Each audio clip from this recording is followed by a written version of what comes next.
What's up, guys? Welcome to the Kehwra vlog. I hope you guys liked that intro that I did there, that little fancy with the keyboard clicks and all that. Believe it or not, that literally took me 45 minutes just to make that 5-second title card screen. So I'm never doing that again. So enjoy that while it's there.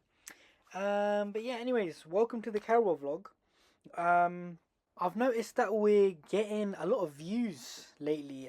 The views seem to be climbing up, and also every other day when I check the subscribers are going up by like 2 or 3. So, thank you to the people that are doing that. Appreciate you. I will try to make good content for you.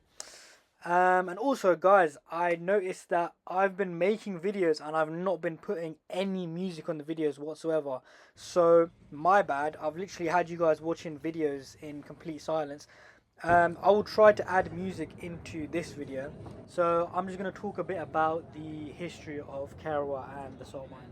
So the history of this salt mine goes back to the times of Alexander the Great. The story behind it is basically in 326 BC, Alexander the Great's troops stopped in Kehwra and his horses began licking the rock salt, which then revealed the therapeutic properties of the salt. So these salt deposits were formed over 600 million years ago, making Kehwra one of the oldest known salt formations in the world. Mining of the Kehwra salt mine began under the Mughals, but when the Sikh Empire took over, they renamed the salt mine to Kehwra. So Kehwra is actually like a Sikh, Punjabi Sikh word. After the Sikhs lost their empire to the British then took over the mine, and for some reason they named it the Mayo Salt Mine because, believe it or not, the guy who ruled India at the time, his name was Viceroy Mayo. I swear, I'm not trying to be funny, that was actually his name. In true British fashion, the British actually also committed war crimes here. They forced men, women and children into the mines, locked them inside, and didn't let them out until they mined a certain quota of salt.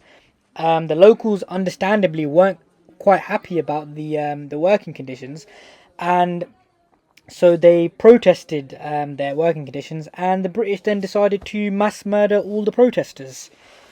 So some things never change. Today the mine consists of about 12 levels of 750 feet and contains about 25 miles of tunnels, and it produces 350,000 tons of salt every year.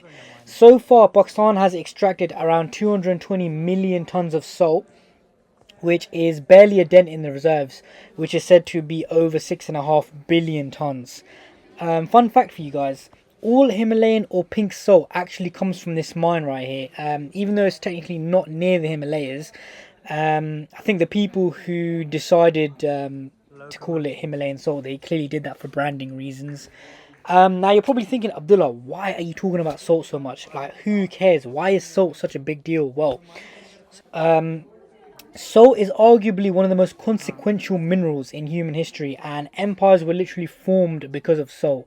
In the Roman Empire, soldiers were literally paid in salt, and that's where the word salary comes from the Latin word salarium.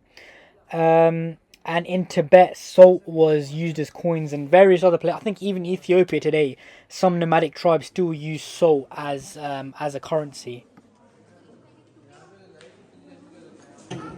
Which one white?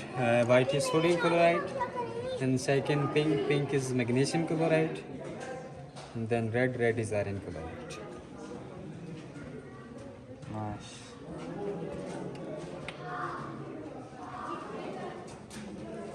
Cool, thank you. This is kind of like a treatment center for people with kind of like breathing difficulties. It's said that when you breathe in the salty air, it helps your asthma and your lungs to recover, and you can pay to stay there for a while.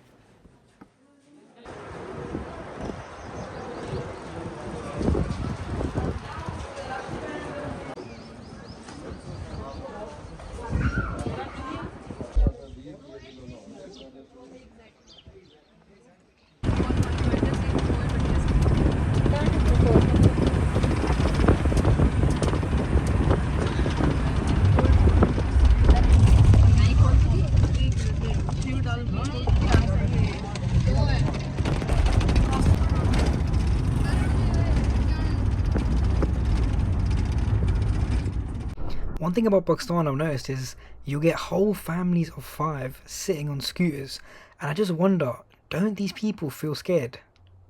Like, what if you hit a pothole?